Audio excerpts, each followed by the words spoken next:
Good evening, everyone. My name is Dwayne Kimball, owner and founder of KMD89 VA Claims Consulting, and also I'm a United States Army veteran. Today is March 26th, 7 p.m. Eastern Standard Time. I am going with you live today, and we're going to be discussing some topics as it pertains to the VA disability compensation claims process. Here lately, there has been some changes. In the VA, in a couple VA diagnostic code regulations in the VA rating schedule that I think that a lot of people don't know. I did a couple of videos on them this year, actually in the last couple of weeks, but we'll talk about them this evening, and also I'm going to be taking some questions as I always do. We still have some people showing up here. Let's see, we got 7 people so far. Okay, yep. Okay, so I got the chat going.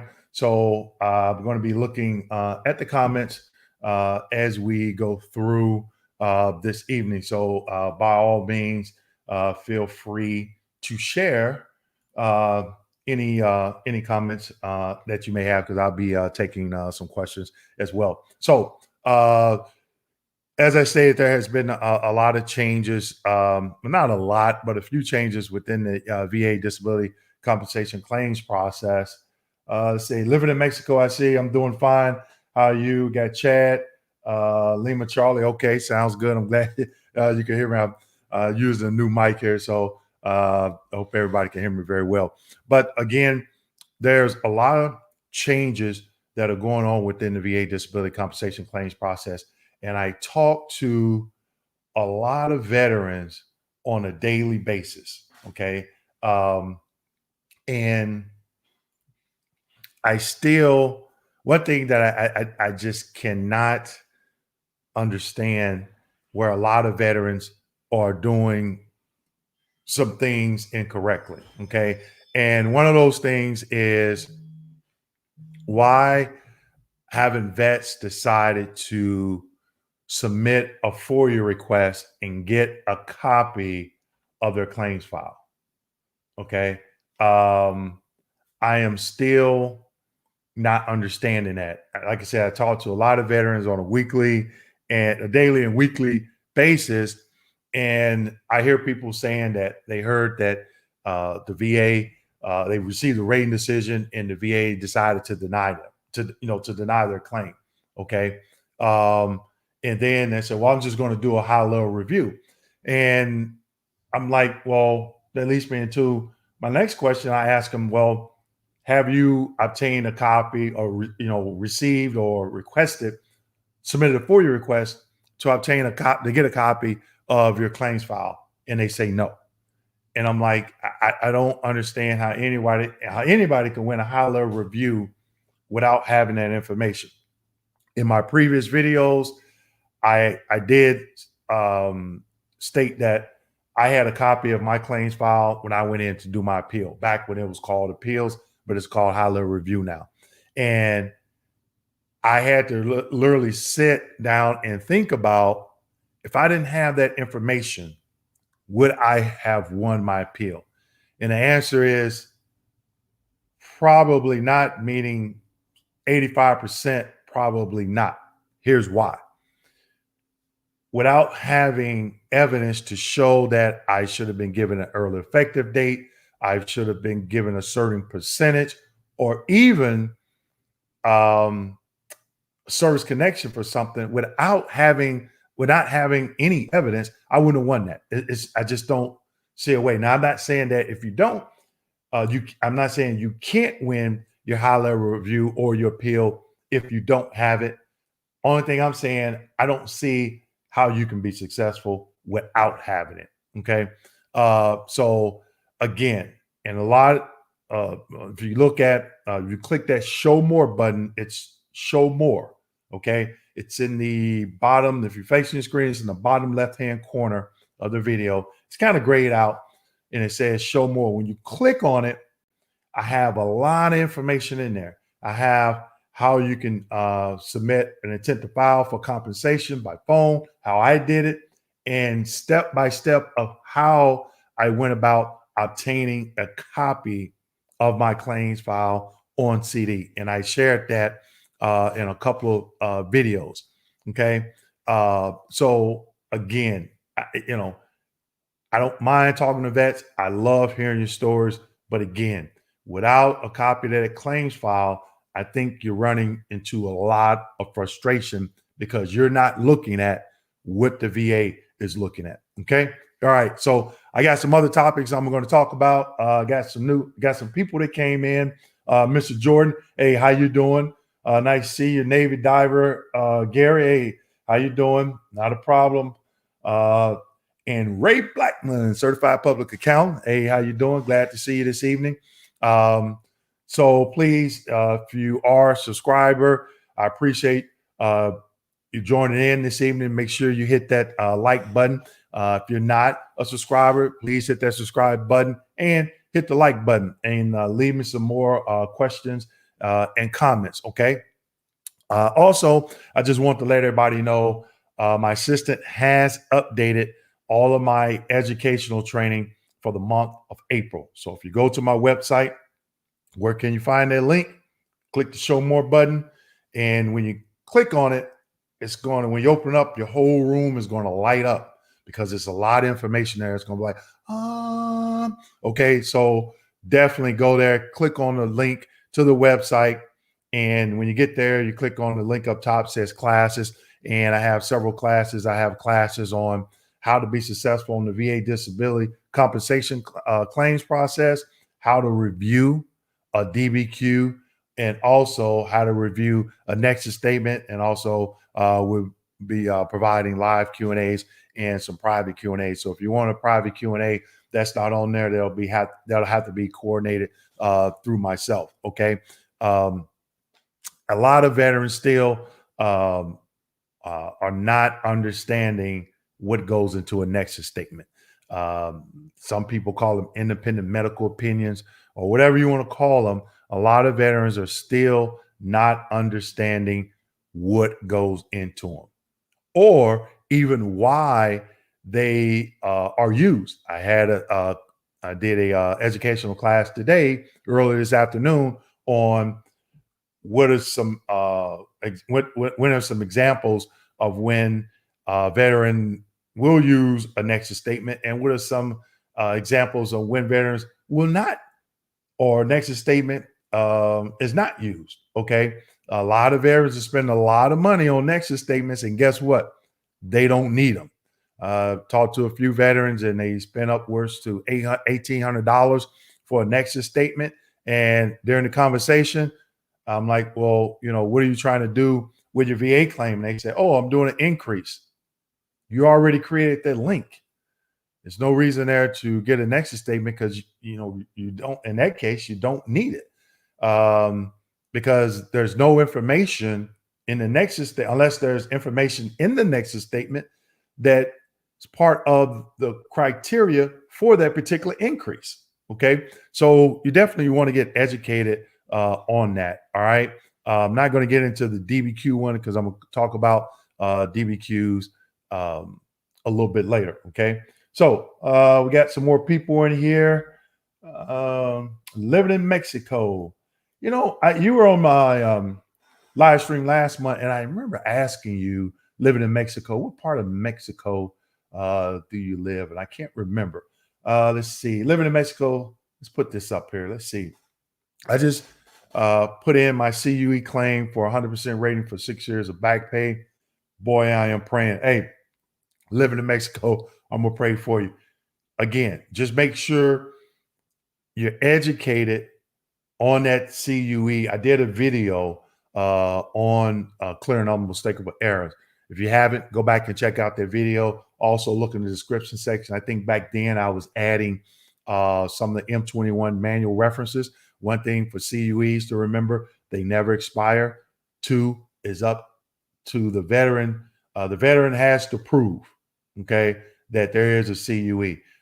So as long as you know what a CUE is and what rises to the level of a CUE, I think you could be successful in that. Okay. But again, you definitely want to take the time, do your research, and make sure that you understand what that CUE is, so you could be successful. All right. Okay, who else we got? Willie Marshall. Hello, sir. How we doing? Scott here. How you doing, sir? Hey, Scott, I'm doing fine. Thanks for chiming in. Harrell, hello. Hey, how you doing? We got Michael Gilbert, David Rodriguez. Hey, David, I do remember you. I think you asked me to do the BDD claims. Please give me a thumbs up if that is you. I hope you checked out that video. You and other fellow active duty members. I hope you enjoyed it. Greetings from where you at, Rodriguez? Fort Belvoir, Virginia, active Army. All right. Okay. Mr. Rodriguez, also, I put you up there. You're at Fort Belvoir. So just so you know, first calf leads the way. Hull, rock steady. Let's see. Who else we got here? What question we have? FOI, fearful. Okay, fearful. My question is, I was involved in a car accident while on active duty. My back was diagnosed with spinal stenosis. Can this be a claim to file? Thanks. Yeah, fearful. Sure. And I did a video. It was actually my second video after my welcome video. I talked about the 5 ways of service connection. And even in my educational seminar or training that I do, I talk about the 5 ways of service connection. And that would fall under direct service connection. So definitely go and look at that video and get some information, and look at, I think I did a 5-part series in September. So if you look at that first and second video in September, there's also some good information there. So good luck going forward with filing your claim. Wish you much success. Okay, Wanda, how you doing? Stone Mountain, Georgia. Okay. Appreciate Wanda says, I appreciate what you do. I'm here to educate veterans, okay? As I did a video about my story at the VA claims process as a VA rater when I used to work as a VA rater for the Department of Veterans Affairs before I retired from there. And my story, short and simple, it took me 4 long years, frustrating years, to finally maximize my benefits. And when I decided to retire, I wanted to educate other veterans on this claims process so they could be successful and maximize their benefits. So Wanda Penniman, I appreciate you as well. Okay, living in Mexico, he says, living in south of Monterey. Okay, there we go. Don Free, Simplify, got a Marine veteran in the house. For you all, if you don't know Don Freed, I just uploaded a live video testimonial for him. I know him personally, heck of a guy. Thanks, Don, for doing that live testimonial. Keep going strong with your claim. I know we had talked we always talk, and even in that live testimonial, you stated how, you were just open to be educated. And you just kept, had a thirst for knowledge. And I'm glad that you have had success and continued success. Okay. So definitely look forward to continue working with you. All right. Let's see who else we got. Hey, come back, Craig. What's up, man? Are you still up in that bunker up in the Pacific Northwest? Hope all is well. All right. Okay. Mr. Jordan, I just filed for high-level review. How long does this process normally take? Jordan, that's a good question. It's hard to say. It depends on, one, the person that's reviewing. If your case has been assigned to a decision review officer, what regional office are they working out of, and what is their caseload? Okay. It's just hard to say.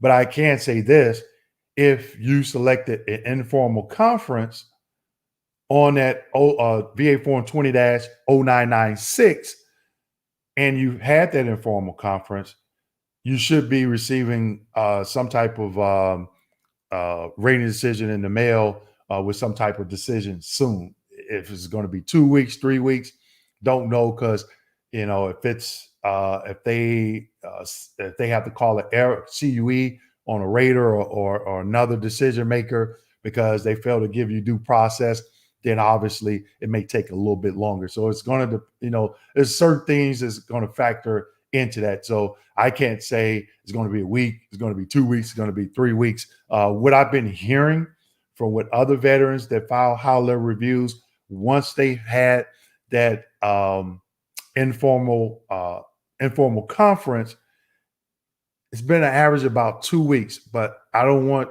to get your hopes up and say, oh yeah, it's going to be 2 weeks. It's just the feedback that I've been getting from veterans when I talk to veterans. They say, hey, I did a high level review, I got a decision, and I automatically ask them, how long do it take?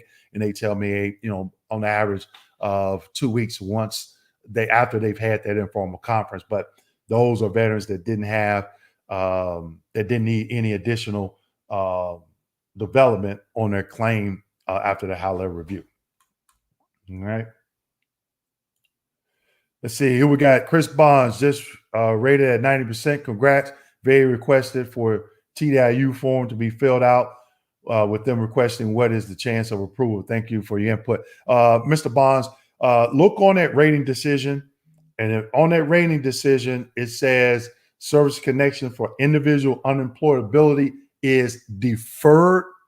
That means they have inferred IU. A rater cannot infer IU just to deny it. So that means they found something in your files and they have to defer it on the rating decision to infer IU. So that 8940 is basically they're soliciting a VA form 21-8940. They're soliciting a claim from IU from you. So it sounds like they're going to grant IU because they cannot defer and infer IU just to deny it. They have to have seen something in your records to prove to them that they can actually grant that benefit. All right. Got another question, Mr. Bonds. My overall is 92%.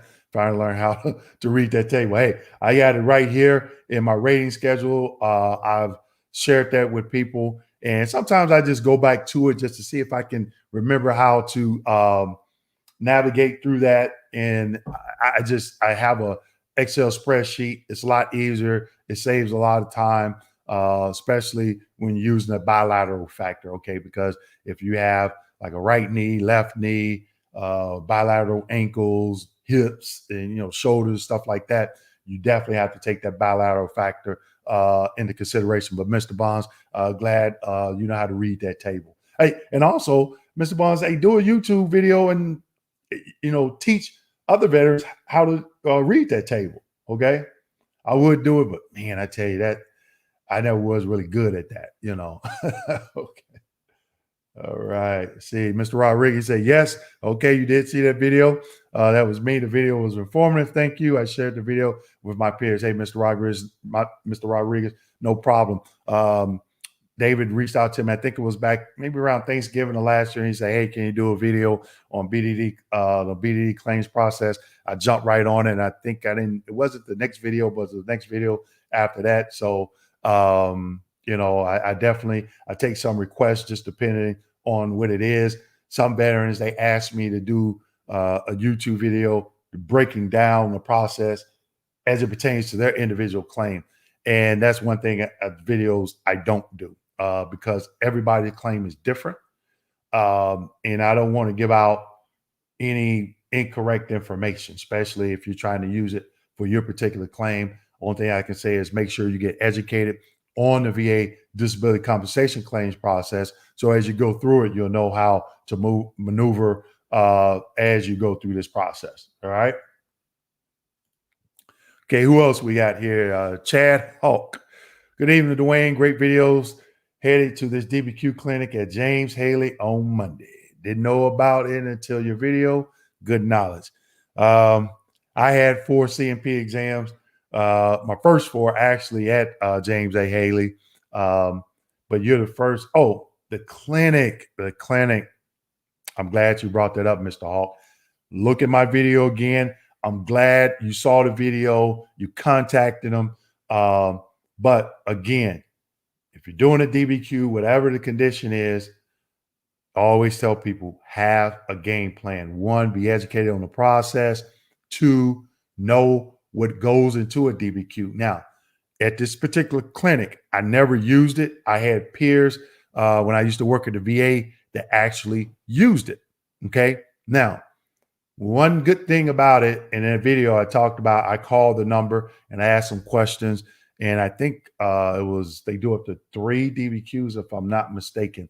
But whatever you're getting that DBQ for, understand why you're getting a DBQ, first of all, whether it be direct, secondary, increase, or whatever. And I don't know if that clinic, Chad, if that clinic actually does medical opinion. So again, watch that video, because I did have some questions myself that the individual that was on the phone could not answer. But with that being said, whatever you're claiming, what is the rating scheduler criteria for that particular condition? Okay. So if you're going in for a back condition, especially an increase, and you're at 10% for a back, what is the range of motion criteria for flexion for the 20% and 30%? And then also go to the VA's website, or when you the range of motion diagrams. If you go to the rating scheduler on the 38 CFR part 4, I think it's 4 point. I don't know the one for the back, 4 point something. But anyway, when you click on it, you start scrolling, especially when you see all the diagnostic codes, you get to the spine, somewhere in there, it'll have 3 diagrams. And one of those diagrams shows you how they measure the range of motion for the neck and the back. So you got forward flexion, right lateral rotation, and et cetera, et cetera, et cetera. So whatever it is, Chad, make sure you familiarize yourself with the rating scheduler for the condition you're claiming. That way you know exactly where you fall and how they may test for it and the criteria. Okay. So good luck with that. And I'm glad I was able to provide that information for you. Okay. All right. So we got Wallace Smith. What's up, Dwayne? I'm a retired Navy vet from Statesboro, Georgia. I'm 100% TDIU, and I wanted to know if I qualify for SMCS. Good question, Mr. Smith. SMCS is housebound, and there's 2 ways that you can be service connected for the housebound. Okay, 1, being housebound. All right. 2, the second way is hold on, I'm sorry. The second way is having one disability at 100% and having other disabilities total 60% or higher. Now, also keep in mind, if you are granted individual unemployability, let's just say you for PTSD, and it's at 70%, and you have other disabilities that total 60% or higher, but you're at 90, you're not at the overall 100. Okay. That 70% for IU is considered 100% for SMCS purposes. Okay. It's kind of tricky, but whatever you're service connected for granted TDIU for example, PTSD is 70%. And let's just say you had sleep apnea migraines at 50 and the back at 20. That's average up to 60%. Then they could take that PTSD, even though it's at 70, for IU, you're getting paid at the 100. Okay. So those other conditions total 60% or more, and you can get granted SMCS that way. All right. So I hope that answers your question, Mr. Wallace. Okay. Wanda says, I do have a question. Why, when you get a new percentage, they reduce one you already have? Want to go back and look at the video I did about protection rule. I talked about the 5-year rule. If you had a percentage for a particular condition and it was in effect less than 5 years, and you're going for an exam and it shows improvement and it changes your overall, they're going to do a proposal to reduce. If it's been in effect more than 5 years, they need 2 exams to do a proposal to reduce. Once you hit that 20-year mark for that particular percentage for that condition, then it's protected unless they go back and they see that there's fraud. Now, a lot of people say, oh, I'm 100%, you're 100% P&T, leave it alone, because if you go back in, they're going to look at everything. That's not true. When I used to rate, I never did that. If you had somebody that was, if they were coming in for tinnitus and that was a new claim and they had service connection for 20 conditions, I didn't go back and look at every single thing that they were service connected for. That just doesn't make sense. That doesn't happen. Now, there have been instances where I've heard things have happened to veterans because they didn't know why they were service connected. For example, let's just say you come in and you want to do an increase for something, okay? And you did a DBQ before to get a previous increase. And that DBQ before March 1st, 2021 was done by video and through a private physician, okay? If they just so happen to see that, that could raise a red flag, okay? It could. It's going to depend on the current regulations and references and stuff, because up until March 21st, 2021, DBQs could not be filled out by video by a private physician. Okay, so that could cause a problem. But if you are going in, let's say you're service connected for the right knee at 20%, and that's been in effect less than 5 years, and then you come in for the left knee secondary to the right knee, by law, by the VA law, they have to measure that other knee, even though you're not coming in for the right knee, even though you're not coming in for increase or anything like that, because it's bilateral. They have to measure both ranges of motion. So again, you have to be educated. You have to know that. So when you go in there, one, you have to know it. And then two, you have to figure out, okay, I'm claiming left knee secondary to my right knee. How do they measure that range of motion? I'm at 20%. What is the requirement for 20%? My range of motion still fall in that? So it just depends on what you're trying to do, the different scenarios that I gave you. But again, you always want to be educated on your claim. So if you are 100% or P&T and whatever, and you come in, you did things the right way, and if they happen to see something, they can't touch it because you did it the right way. Okay. When I'm 100% permanent total, I filed a couple of claims for increases. I was not nervous at them looking at anything because I know I did everything on the up and up to begin with, and they weren't going to look at anything else other than what I was asking the increase for, because it wasn't anything under that was bilateral, like right knee, left knee, right knee, or a shoulder or elbow or whatever. Okay. Take one more question, and then I'm gonna get back to some topics here. In state work comp claims, even 1% contribution is enough.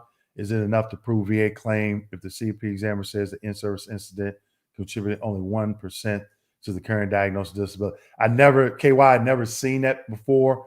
Not familiar how the workman's comp claim falls under what you're trying to do. Again, look at it as the 5 ways of service connection. Does it fall under that? Because obviously, if you got hurt on work, on the workman's comp after you got out, but you were treated in service for that condition, that may or may not help. I don't know, but go back and check out the 5 ways of service connection. Okay. Let's see. Michael Gilbert, just diagnosed with severe sleep apnea. Can I connect this secondary to depression? I did a video about sleep apnea. Check it out. You can claim it. You can claim anything secondary, but a CMP exam is going to have to be done, and the doctor will have to make a decision, provide a medical opinion with a rationale if your severe sleep apnea is secondary to your depression. I've seen some veterans claim sleep apnea secondary to, let's say, PTSD and be successful. And other ones, I've seen them claim sleep apnea secondary to PTSD that were not successful. So all you can do is try it. You have the first criteria of you have to have a diagnosis of sleep apnea that is confirmed by a sleep study. Okay. All right. So just looking at some questions here, guys, to make sure that I don't get off track here. Okay. All right. So I am going to, let's see here. I'm going to go back to comments. I'm trying to get ahead of myself. I had, okay, there we go.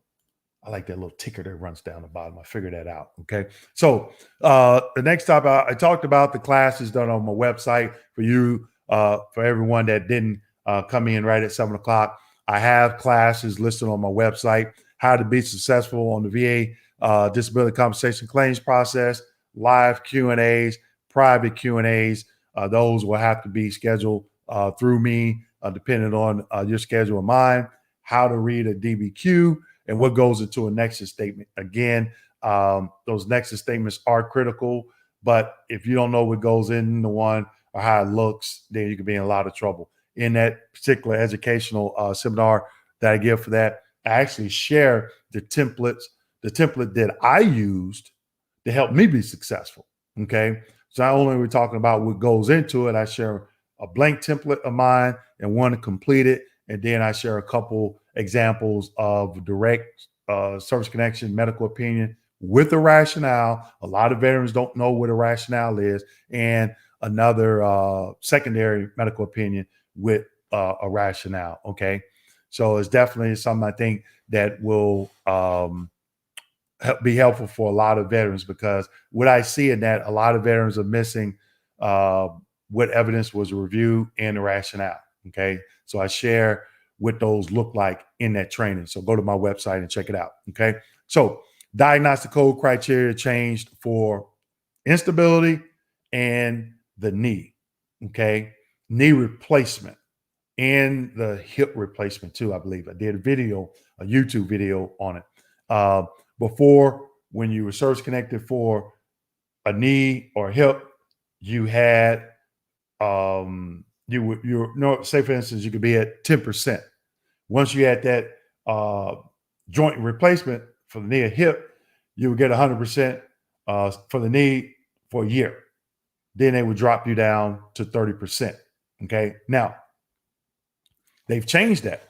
They no longer give you 12 months. Okay. I think it was as of February 7th, I believe, sometime in February. Okay. They give you 4 months. 4 months. They went from a year to 4 months. Convalescent means a temporary 100% under 38 CFR 4.30. 29, 38 CFR 4.29 covers hospitalization 21 days or more. 38 CFR 4.30 covers convalescent. Okay. And there's certain topics for convalescent. Also, that replacement, they talk about partial resurfacing. I'm sorry, resurfacing. Okay. You get 4 months. So in that video, if you haven't went and checked it out, check it out. But in that video, I talked about how could you get more than 4 months? Okay. How can you get more than 4 months? And I was sitting there as I was right before I turned the camera on to do the video, I was thinking, okay, well, what about if you're still on restriction? Or you return to work, but you have restrictions? Or if you're still in physical therapy, you could ask for an extension. Now, also in the video, I talked about, well, I know I'm gonna get a knee replacement. I'm not getting a knee replacement, but just hypothetically, I'm getting a knee replacement on Monday. Today's Friday. Well, I probably already had a conversation with the orthopedic surgeon. Hey, doc, I'm a veteran. I'm service connected for a knee. I can get, up to 4 months convalescent. How long do you think I'm going to be rehabbing? Let's just say 5 months. All right. Well, would I need to go back to work with restrictions? Well, I talked about depending on what your job is. You may or may not. Okay. But let's just say for all intents and purposes, you have to have restrictions when you go back to work. Okay. Well, doc, can you lay that out in a letter for me? You know, how long am I going to be in, you know, rehab or physical therapy, and when I can go back to work, and if I have to go back to work with restrictions. And also some companies, when I used to work for one company on the south side of Chicago, the employees had to go through HR, and the doctor had to fill out certain paperwork because they were coming back with restrictions. So as a supervisor, I had to make sure I didn't put them in a situation where they were working where they could get re-injured or something like that. Okay. So if you have that paperwork, I'm pretty sure that would be enough for you to present to the VA and say, hey, I should be granted an extension. Okay. So if you go into the rating schedule and you look under, I think for the knee is diagnostic code 5055. If somebody don't mind going looking and tell me that, let me know. My memory is not as good as it used to be. But for knee replacement for the knee, I think it's diagnostic code 5055. Go check it out. Let me know. But in there, it'll have the different criteria or give you some additional information. And I talked about that in my YouTube video, and I shared some slides as well. So if you know anybody that's needing a joint replacement, or as it pertains to if they're service connected for instability, go check that video out. Okay. All right. So before I get to my next topic, let me take some more questions. We got 64 people. Hey, show me some love. Hit that like button. If you're not a subscriber, please subscribe. I appreciate it. Got David here again. I'm still on active duty, currently being treated for TMJ. Would that be considered service connected, even though TMJ was not due to an incident in service, but instead natural causes? If you got treatment for it, that's a tricky one, David. It's just going to depend. You're going to have to explain that to the examiner. But the good thing is you're still on active duty. So if you seek more treatment for it and you do that BDD claim before you come off active duty, you hit that 180-day mark, then you can file your claim and hopefully you get a rating decision before then. If for some reason they deny it because it is just due to natural causes, then you know that, hey, I'm not going to get it. But at least that way you've identified it, you can get additional treatment, and you can file a claim before before you leave active duty. Mr. Jordan says, okay, thank you. Hey, not a problem. Mr. Jordan, I think you're in my VA disability, my Facebook VA disability service connection veteran group too, if I'm not mistaken. Okay. Jay Zundo has a VA stop accepting fax for a supplemental claim. I noticed on my decision letter mailed this week, it no longer gives that as an option. I'm not understanding that. Has the VA stopped accepting faxes? I don't think so, because it goes to Janesville, Wisconsin, the intake center. So I noticed on my decision letter mail this week, it no longer gives that as an option. So I'm not quite understanding that, Zondo. I do apologize. See who else we got. Mr. Lundy, hey, Dwayne, been watching you and you have been very informative. I'm a former Marine, 1960 service. Okay, I see you, Mr. Lundy. Hey, I really appreciate you giving the positive feedback of the videos. I do take the time to do some research in them, especially when I'm showing slides, because I want to give everybody out there up-to-date information. There are some older videos I did last year that the information is no longer accurate just because the VA has changed their manual. They're either 38 CFR or the M21 manual reference. Okay, so I do take the time to go out and do some research on some. I have a board, it's around here somewhere in my office, vision board, where I have a bunch of topics that I like to talk about and kind of jump around, but it keeps me on track as I do my videos. Mr. Bonds, thank you for your input. Always great info. I will definitely look into to pass on. Okay, I appreciate it.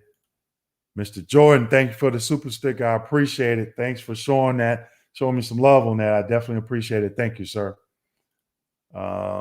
Chris Bonds is it on to my fellow brothers. Is okay. Passing on. Okay. I got you. I understand it now. Let's see. I'm just going through it, guys. I'm going to have to go back up here. Kind of jump ahead. Okay, there we go. I like this this live stream app that I'm using because every time I post a question, it leaves it blue until I go back if I get, pushed down here a little bit. Brutal. Are you able to use an older DBQ over a newer DBQ now that the rules have changed? Good question. There's a regulation or something in the reference as it pertains to the old VA form is still good from the year of the new form. I believe that's the way that regulation or reference reads. Don't hold me to it. Somebody did ask me this question over a month ago, or I saw a comment on one of my YouTube videos. Okay. But I would have to do research on that, Brutiful, because I know it used to be that way. If a new form came out, the old one was good up to a year. Don't quote me on that because I haven't researched it. I haven't seen if it's in the M21 reference manual. And if it is, I don't know if it's been updated or changed, but it's a good question. Research the M21 manual reference. I can't point you to the exact category to go to, but one good thing about the M21, and that's what I like about it, is you can do a search. At the top, you can do a search. Don't put too much information in that search, or it's just going to bring up a lot of stuff. You can probably start with maybe forms, old forms, new forms, something like that, and just start your search from there. Okay. Hope that helps.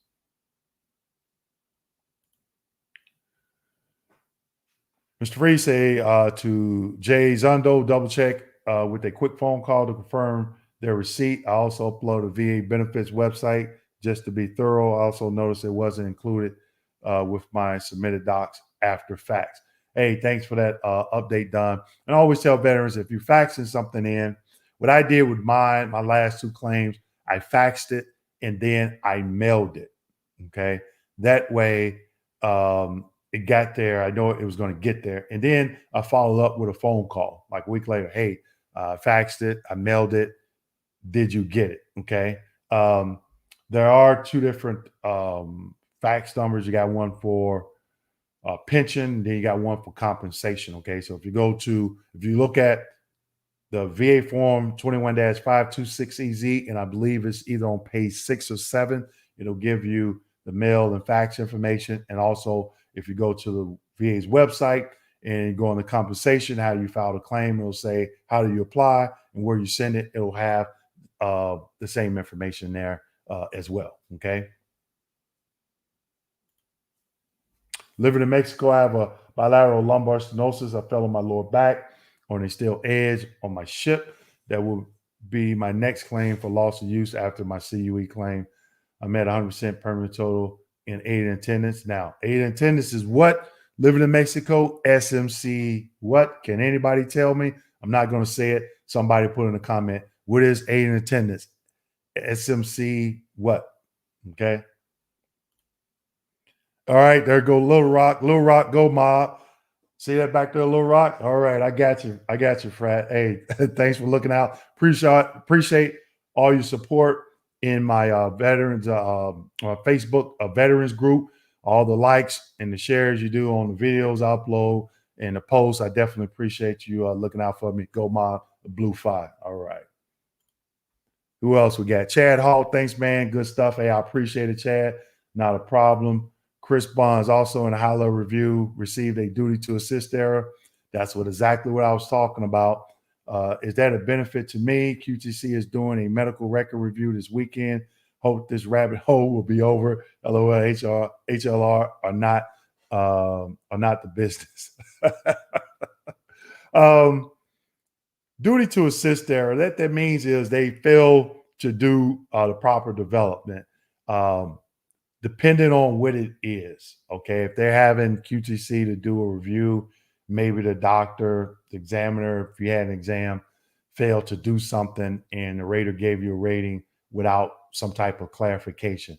It's hard to say, but you know, because unless you see exactly what they requested QTC to look for, then you won't know what they're asking them to look for to see, if it could possibly go in your favor or not. But if it could it go in your favor, yeah, there is a chance. But is there a 5% chance, 95% chance?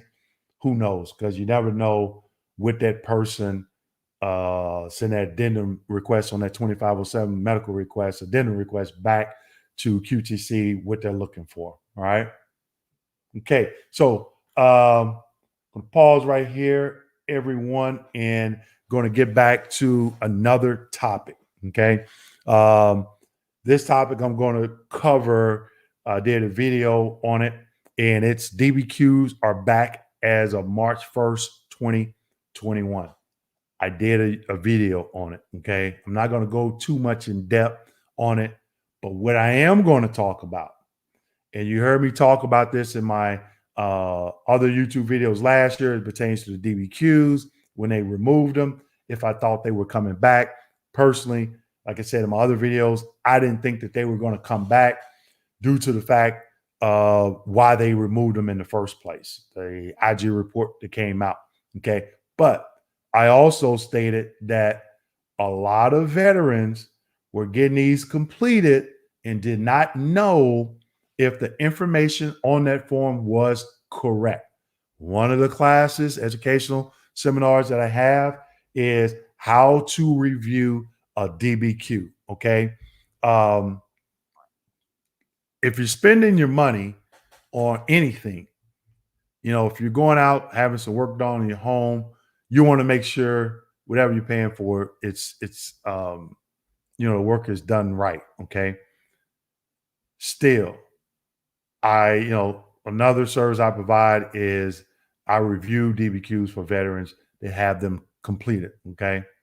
They upload it to the portal, their secure portal, and I look at it, and guess what? Find things missing. Okay. And also, some of the DBQs that I do look at that are completed correctly, it's normally missing something. And that one thing that is missing, the doctor didn't state if the condition is permanent. And that's key. Go back and look at my YouTube video where I talk about routine future exams. Okay. And you'll see why it's permanent if you have a doctor, a private doctor that does a DBQ, if they consider that condition permanent. On my DBQs, I had the doctor, I asked a question, I asked my doctor, I say, hey, after he filled it out, I got a question. He said, yeah. I asked, do you think that this condition is permanent? He said, yeah. I say, well, can you put that on the DBQ? And he said, yes. So that prevented that RVSR from scheduling a routine future. Okay. Now, I had a client that the doctor did put that on there. They granted the 100%, but they didn't give him chapter 35. And he said, hey, what happened? And I knew it. I was like, I guarantee the rater did not see that the doctor put on the DBQ that the condition was permanent. Actually, the doctor put it in 3 different places and they still missed it. Okay. So I showed the client that video as it pertains to the CUE. Okay. Because that was an error. And he watched the video. He looked at some M21 manual references. He called me a month later. He's like, hey, I got a new rating decision. I got my chapter 35.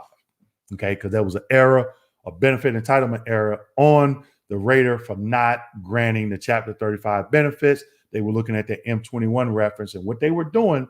And I stated in this particular video, routine futures, a lot of raters think that just because the veteran is not 55 and they are granted 100%, that they cannot be granted chapter 35. That is, they have to schedule a routine future exam. That's not the way the M21 reads, okay? What it states is when not to schedule a routine future exam. And one of those bullet comments is, and I shared this slide in that video, one of the bullet comments is if the veteran is 55 or older, do not schedule an exam. It doesn't state, they take that as if the veteran is not 55, schedule routine future. That's not the way the reference reads. It reads if the veteran is 55 or older, do not schedule routine future exam. And also in the next bullet comment under that, or I believe couple down from that, it states also if the doctor states if it's the condition is permanent, do not schedule a routine future exam. So again, it's about being educated, okay? Getting into that manual, reading it, understanding it as it pertains to not only understanding what you're doing with your claim, but how the VA claims process can impact what you're doing. It's about being educated, okay? Stop being frustrated, get educated. Ain't that right, Mr. Blackman? Okay. So again, back to the DBQs. They're out.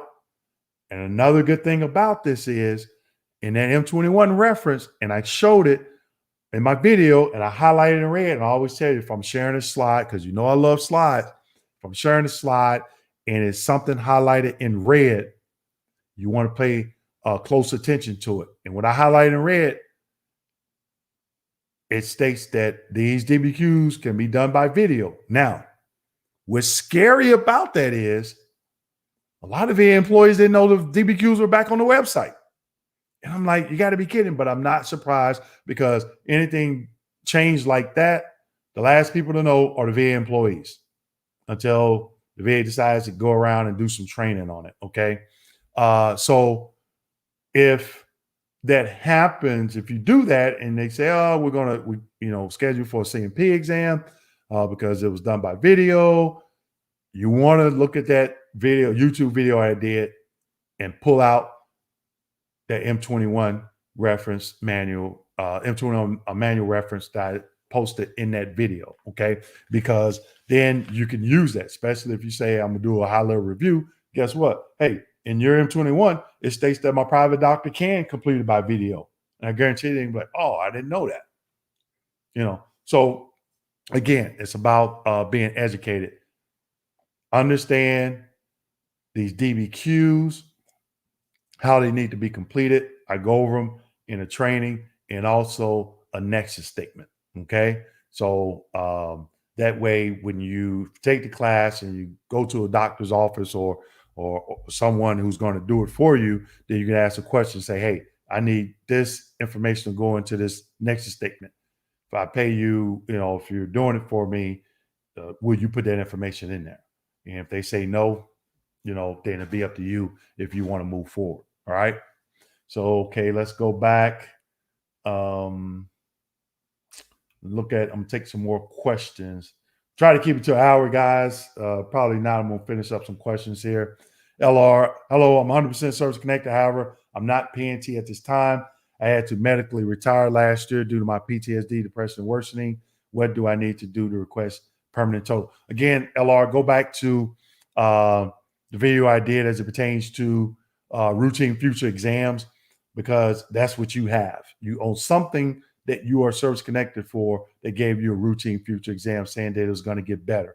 Okay. Other veterans I've seen that had that, they just asked for a simple increase. They went to the exam. But when you do that, again, you have to be educated on what percentage are you service connected for that condition now, and what is the requirement for increase. You may not even qualify for an increase, but if you go to you request it that way, you go to that exam, you'll know that you still meet the 20% if you are at 20% or 30% or whatever. Okay. But first, you got to find out what you have a routine future for. Okay. Mr. Jordan, how does a rating examiner consider telehealth nexus letter? Are these nexus letters considered valid? I'm assuming, are you talking about RVSR, rating specialist as a rating examiner, telehealth nexus letters? Again, you have to understand why are you filling out that nexus letter. Okay. Just filling out a nexus letter by itself, if you're asking for direct service connection and sending it in by itself, yeah, it's good to show that you have a current diagnosis. But without a DBQ to see the symptoms or residuals, that's the only purpose that you may have it for, is just for a current diagnosis. Uh, I haven't researched the M21 to look to see if there's any verbiage in there about pertaining to video conference as it pertains to the Nexus letter. Now, one of the things that I did, but it is about the DBQ, by video. Guess what I did on one of my DBQs? I had the doctor to put the Nexus statement in the DBQ. So it was one document. Sometimes, a lot of veterans, they'll do have the doctor write on a separate page, but in the remarks section of a lot of these DBQs, right above the doctor's signature, there's a lot of space there that the doctor can put that nexus statement information in there. Okay, and there's other places that they could put other information that's part of the nexus statement, other parts of the DBQ. So all that's in there. Okay, and if it's in there, then obviously they're taking DBQs by telehealth. Okay. DJT5576, if I am 0% service connected for deviated septum and denied twice already.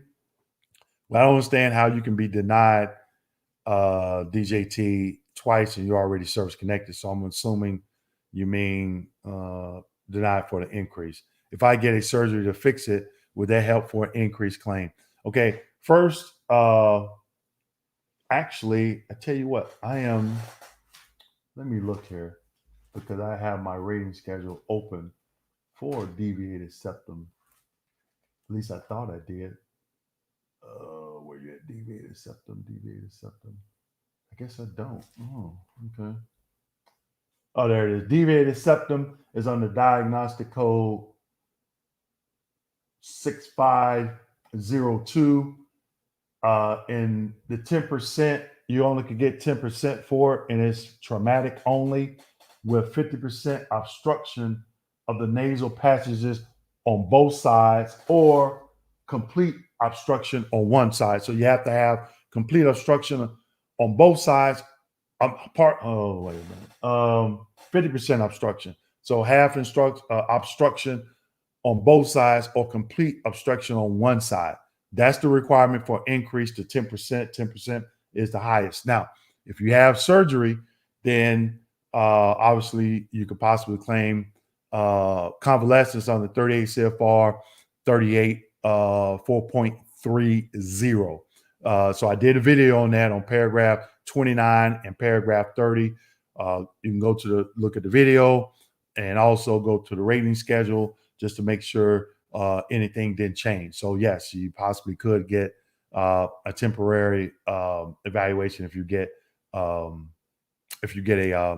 surgery done. Okay. Paratrooper girl, Charlie Yankee, November Delta, India Alpha. Okay. Did you get that email? Send me the incorrect information. Just one. I did follow up with the email though. All right. See who we got. Hot Soup 1969. You know your craft. I'm 100%. This is Leader Palmer, Mr. Palmer. Okay, I appreciate that. ATX Patriot. How we doing? Next letter valid as evident, but makes me leery as a raider. Expand on that, ATX Patriots. I'm curious because back when I read it, and it could be different now. But even talking to some of my peers, they still work at the VA that are Raiders. One thing that I looked for was the information. Was the information in the Nexus letter correct? And again, you have to understand when you need to submit it. Okay.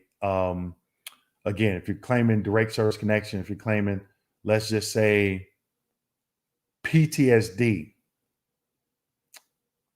due to a stressor other than fear of hostile military terrorist activity. Okay. you can do a nexus statement. Let's say, for example, you saw someone get killed in a training accident. Okay.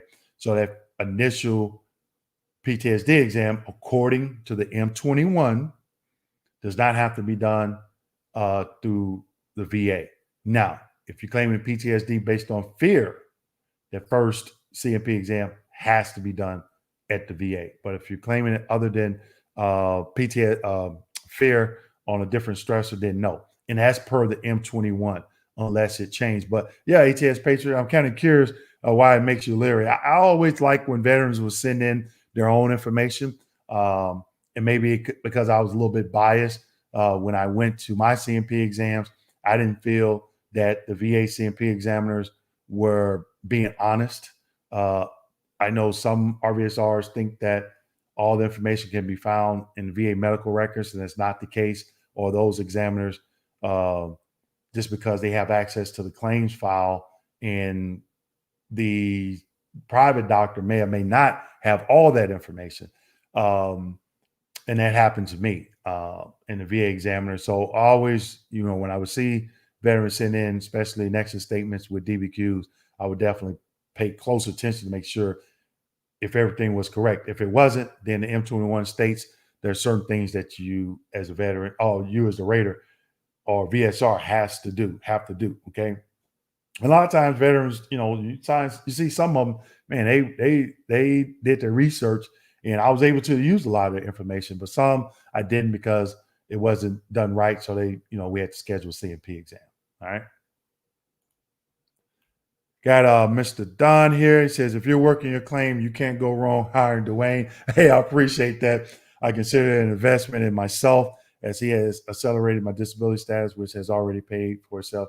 Reach out to him. Hey, I appreciate that, Don. Like I said in the live testimonial with Mr. Freed, we were in a veteran entrepreneurship program, and we would talk on break, or we would talk after class. And he was like, one night he was like, hey, you ought to do a YouTube video. I was like, what? Me? Start a YouTube channel, man? What are you talking about, man? Who's going to listen to me on YouTube? And that was back in maybe September of 2019. Again, Mr. Freed, thanks for the kind words, and I appreciate it. And I know you're definitely going to be successful moving forward with your claim. Let's see. Going to take DJT556. If they fix it, then you no longer have a diagnosis. Then you get 0. Yeah. Okay. Yeah. If they fix the deviated septum. Yeah. That's true. ATS pages say 5 months instead of 13 months. Okay. I thought it was 4 when I was reading in the notes section of the 526EZ. I'm not the 526EZ, the diagnostic code. So let me just pull that up. Let me verify that. Let me pull up that rating schedule. Where are you at? Rating schedule. Okay. Let's see. We're going to go. I'm in the 38 CFR. I'm in the 38 CFR book C, schedule for rating disabilities. We're going to go down to the musculoskeletal, and we are going to go to, let's see,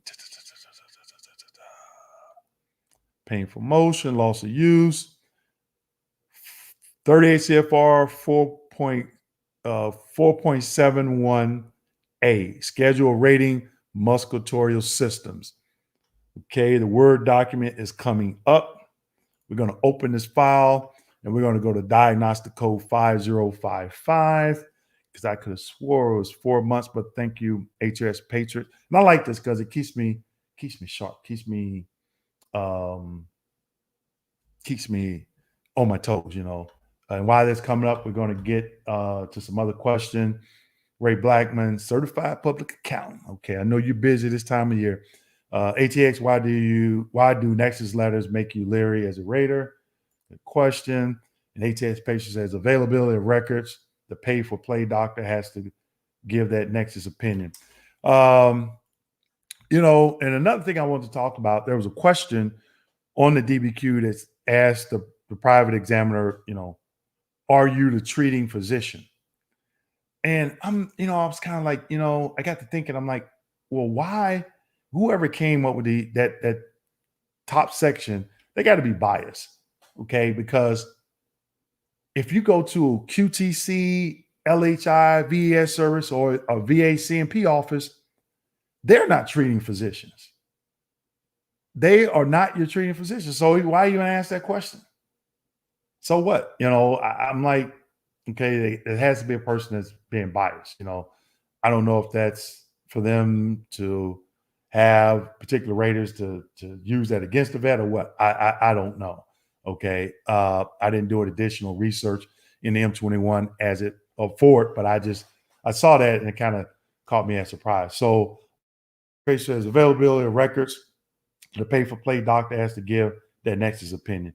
For me, the three doctors that gave my nexus opinion actually were actually my treating physicians. But when I was a rater, I didn't look at if the physician treated the veteran, because think about this: if you go to James A. Haley here in Tampa, and I did a video about it at the clinic, DBQ clinic, and that doctor does a DBQ. That's not your treating physician. Only thing they have access to is your VA records at a VA medical facility. What if they don't have a copy of your private treatment records, but you take them with you? Okay. And then you turn around and you file a claim. Let's just say you go to DBQ clinic for increase and they do an increased DBQ, and you bring in some private medical records that's not in your electronic claim folder at on the VA in VBA, Veteran Benefit Administration, right? And you come in for increase, and they see that DBQ because it's put in your VA progress notes, and they schedule you for an exam anyway. But the DBQ is actionable and sufficient for rating purposes. And they say, well, that doctor didn't look at your claims folder. Well, what if those private medical records are not in your claim folder? You go to that exam, that third-party CMP contractor, QTC, LHI, or VA service, they don't have access to that private medical evidence that you submitted. So who should hold more weight? That examiner or the examiner that looked at the private medical evidence? I would think it's the doctor that looked at the private medical evidence. Not all the time the information is there in the folder. There's private doctors can look at stuff. I mean, they're doctors. They can look at everything. So I was always, I was a rater that every claim that came across my desk, the vet was 100% unless I found something that where I couldn't give 100% per VA guidelines. Then they were 90, then they were 70 or whatever. Okay. I've even done ratings where we had the vet. Oh, wait a minute. Yeah, the vet had a DBQ from a private doctor. He submitted it. The VSR requested an exam, and the vet went to the exam. I have no reason why they decided to do it, but they did. Now, the vet came in for an increase. Both DBQs showed an increase, but the private examiner DBQ showed a higher increase. Which one you thought I used? I used the private doctors. Okay, did it and based it on reasonable doubt. Okay, because in that private DBQ, the doctor did list objective evidence that they reviewed that was not in the Veterans VA claims folder. Okay, and I used a reasonable doubt rule to grant that increase. Okay, but with that being said, let me go and look. I pull up the rating schedule. I want to see here. Diagnostic code 50. I think it's still 5055. Let's see. Okay, the hip is 5054 and the knee is 5055. Okay, so knee resurfacing or replacement prosthetics. Yep, there it is, ATX Patriot. It says right here, diagnostic code 5055, knee resurfacing or replacement prosthetics for 4 months following implementation of prosthesis or resurfacing prosthetic replacement of knee joint, 100%. And down in the notes section, it says at the conclusion of the 100% evaluation period, evaluate resurfacing under diagnostic code 5256 through 5262, there's no minimum evaluation for resurfacing. Okay, so I'm assuming HAS Patriot, when you go into VBMS and you're generating a code sheet, I'm assuming that's something that you have to, because I know when it was 12 months, we had to do 13 months for like maybe SMC when you're building and when you're in the SMC calculator or something like that. So I'm thinking HAS Patriot wouldn't, I remember that because I had to do you give 12 months, but when we're in VBMS, you have to do like that 13-month, especially when you were building in the SMC calculator. I don't know if you all still use the SMC calculator or they updated the VBMS when you're going in and doing this. But in the rating schedule, it said 5055. Now, so the comment when it says at the conclusion of the 100% evaluation period, evaluate resurfacing under diagnostic code 5256 or 5256 or 5262. That's like knee instability or flexion or extension or something like that. I know flexion and extension is 5261 and 5260. So it could be under instability, okay?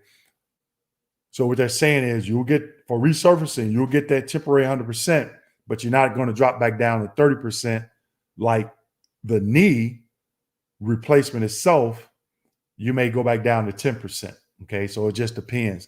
But let's take a look at 5256 and 5262 and see what that says while we're in here, right?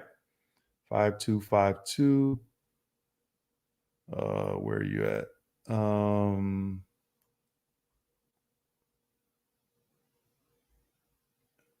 And also, like I said, when I talked about the diagrams, I'm looking at the diagram. So when you go to 38 CFR 4.71 subpart A rating schedule, as you go through, you'll see the diagram for how they measure range of motion. When you pull up this Word document, I don't know which pages it's on, but it's under 38 CFR 4.71 subpart A-21, page 21. That's how they measure the range of motion. Okay. So let's get to the knee, 5256. So 5256 is knee